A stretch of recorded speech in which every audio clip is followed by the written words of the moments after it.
धन धन रामदास गुर जिन सिरिया तिनै सवारिया पूरी होई करामात आप सिरजनहारै धारिया सिक्खी अतै संगति पार ब्रह्म कर नमस्कारिया। धन गुरु रामदास जी नूं की जानिया जिन्हां दीयां अखां खुलियां गुरसिखां दीयां उन्हां ने गुरु रामदास जी नूं किस रूप विच वेख्या? पार ब्रह्म कर नमस्कारिया। वाहिगुरु जान के रब जान के इहदे च कोई शक नहीं कि वह परमेश्वर की जोत ने ते वह धुरों नीयत ने मुकर्रर ने। गुरु रामदास जी धुरों आए एक मकसद नूं लैके आ कि गुरु नानक जोत ने उन्हां दे अंदर विद्यमान होना है ते उन्हां ने चौं कुंटां विच रोशनी करनी है। पर फिर भी वो एक सधारण मनुख बन के जो सानू जीव के दस रहे हैं ना उहदे तो कुछ सिख लईए। साध संगत वो पहले दिन आके भी संघासन ते बैठ सकते थे, जदों आए इसे मकसद वास्ते ने, धुरों नीयत ने, धुरों मुकर्रर ने कि उन्होंने रब होके विचरना है, तो वो पहले दिन भी संघासन ते बैठ सकते सन। पर उन्होंने दुनिया के सारे कष्ट अपनी झोली च पा के, दुनिया के सारे दुखांत नूं अपने पिंडे ते हंडा के ते सानू जीव के दस्या भी इदां जिंदगी जीविओ। गुरु रामदास जी महाराज कोलों सिखिए कि असीं किदां जीना है। वेखो आरंभता कित्थों हुंदी है? आप कह रहे ने हजूर हम रुलते फिरते, ते असीं दर्शन कित्थे करदे आ भी बैठा सोढी पातशाह ऐसे ही इत्थों चल के ते ओ शिखर जिन्हां दे तुल होर कोई नहीं दुनिया दे उत्ते। पातशाह तो मतलब ये ना समझ लियो कि किसी शहनशाह की गल कर रहे हैं भी किसी खिते के शहनशाह बन गए भी वह कंगाली तो गरीबी तो गुरबत तो उठे तो शायद किसी खिते के शहनशाह बन गए। नहीं नहीं, उस पातशाही की गल है जिहदे तुल दुनिया का कोई शहनशाह नहीं हो सकता। दुनिया के शहनशाह बड़े बने सी पर उन्होंने मेरे हजूर ने फैसला किया ये भूपत सब दिवस चार के। असीं अज भी कह रहे हैं बैठा सोढी पातशाह, ते कित्थे बैठा है? इत्थे अज भी मौजूद है। दुनिया के पातशाह बड़े बैठे, कोई 4 साल नहीं बैठा, कोई 5 साल नहीं बैठा, कोई 6 साल नहीं बैठा, तितर हो गए। जिहदी सरकार जिहदी पातशाही आई ओदी जय जयकार होई, मुड़ के किसी ने नहीं पूछा। बैठा सोढी पातशाह ते अज भी ओदी पातशाही दे अंदर ओही ओदी सरदल दे उत्ते ओदी बारगाह दे अंदर ओदी सल्तनत दे विच असीं जाचक बन के झोलियां अड्ड के खड़े आ ना, उस पातशाही दी गल है। ते वेखो तुरदे कित्थों ने? हम रुलते फिरते ते उस मंजिल जिथे जाके दुनिया दे शहनशाह बहुत छोटे रह जांदे। ये भूपत सब दिवस चार के झूठे करत दिवाजा को हर समान नहीं राजा। कित्थों शुरुआत हुंदी है?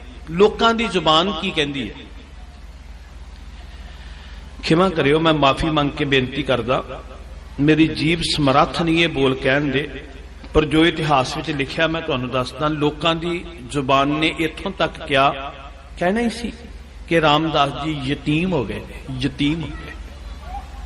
रामदास जी बेसहारा हो गए। जिद्दन लाहौर तो तुरे ना चूना मंडी दी गलियां दे विचों, उदने बोल सन लोकां दी जुबान उत्ते भी ये बालक कित्थे शरण लवेगा।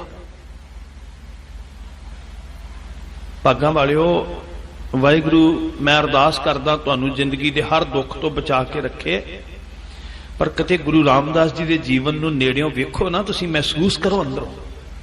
साडी जिंदगी च किसी दे एक दुख होवेगा, किसी दे 2 होणगे। कोई कहेगा जी मैं गरीबी करके दुखी हाँ, कोई कहेगा जी मेरे परिवार का कोई स्नेही चलिया गया, विछोड़ा पै गया तां दुखी हाँ, कोई कहेगा जी मेरे को आसरा नहीं, घर घाट नहीं, मैं तां दुखी हाँ। किते किते कोई एक दुख, किते अद्धा दुख, ते असीं कहंदे हां बड़े दुखी हाँ। धन गुरु रामदास जी की जिंदगी विच दुनिया के सारे ही दुख ने। गुरु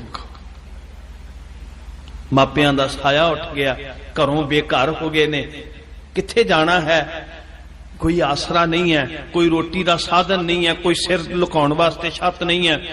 दुनिया के सारे दुख ते उपरों संसार के ताने ते मेहणे ने। किदां जूना है ये गुरु रामदास जी जू के सिखा रहे ने। मैं बेनती दोहरा रहा कि वह धुरों पठाए आए ने, नीयत आए ने, मुकर्रर आए ने, चाहुंदे ते पहले दिन ਸਿੰਘਾਸਣ ਤੇ ਬੈਠ ਸਕਦੇ ਸੀ, ਪਰ ਉਹਨਾਂ ਨੇ ਜੋ ਜੂ ਕੇ ਦੱਸਿਆ ਨਾ, ਉਹ ਜ਼ਰੂਰੀ ਹੈ ਵੀ ਅਸੀਂ ਸਮਾਜਿਕ ਜ਼ਿੰਦਗੀ 'ਚ ਪੱਲੇ ਬੰਨੀਏ। ਇੱਥੋਂ ਲੋਕ ਕਹਿੰਦੇ ਆ, ਤੁਰੇ ਜਾਂਦੇ ਨੇ, ਇਹ ਕਿੱਥੇ ਸ਼ਰਨ ਲੈਣਗੇ, ਇਹਨਾਂ ਦਾ ਸਹਾਰਾ ਕੌਣ ਬਣੇਗਾ?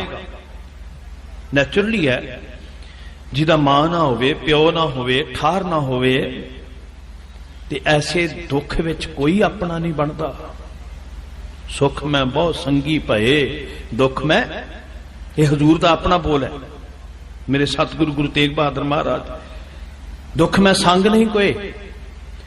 ਤੇ ਮੈਂ ਹੈਰਾਨ ਹੁੰਦਾ, ਸਫ਼ਰ ਵੇਖੋ ਇੱਥੋਂ ਚੱਲ ਰਹੇ ਨੇ ਕਿ ਇਹਨਾਂ ਦਾ ਕੌਣ ਸਹਾਰਾ ਬਣੇਗਾ? ਇਹ ਬਾਲਕ ਕਿੱਥੇ ਸ਼ਰਨ ਲਵੇਗਾ? ਹੁਣ ਮਾਂ ਵੀ ਸਿਰ ਤੋਂ ਚਲੇ ਗਏ, ਪਿਓ ਵੀ ਸਿਰ ਤੋਂ ਚਲੇ ਗਏ, ਹੁਣ ਕਿਹਦੀ ਸ਼ਰਨ ਵਿੱਚ ਜਾਣਗੇ? ਇੱਥੋਂ ਸ਼ੁਰੂਆਤ ਹੁੰਦੀ ਹੈ ਨਾ।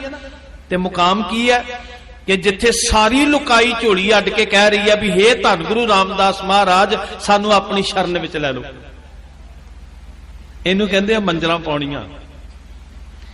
ਇੱਕ ਪਾਸਿਓਂ ਸ਼ੁਰੂਆਤ ਹੁੰਦੀ ਹੈ ਤੇ ਲੋਕ ਕਹਿੰਦੇ ਬਾਲਕ ਕਿੱਥੇ ਸ਼ਰਨ ਲਵੇਗਾ?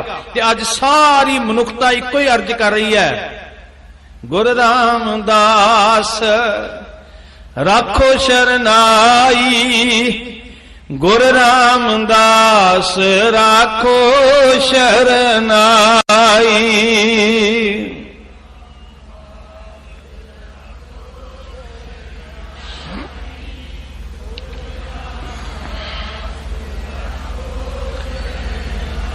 ਗੁਰੂ ਰਾਮਦਾਸ ਰਾਖੋ ਸ਼ਰਨਾਈ, ਗੁਰੂ ਰਾਮਦਾਸ ਰਾਖੋ ਸ਼ਰਨਾਈ। ਧੰਨ ਧੰਨ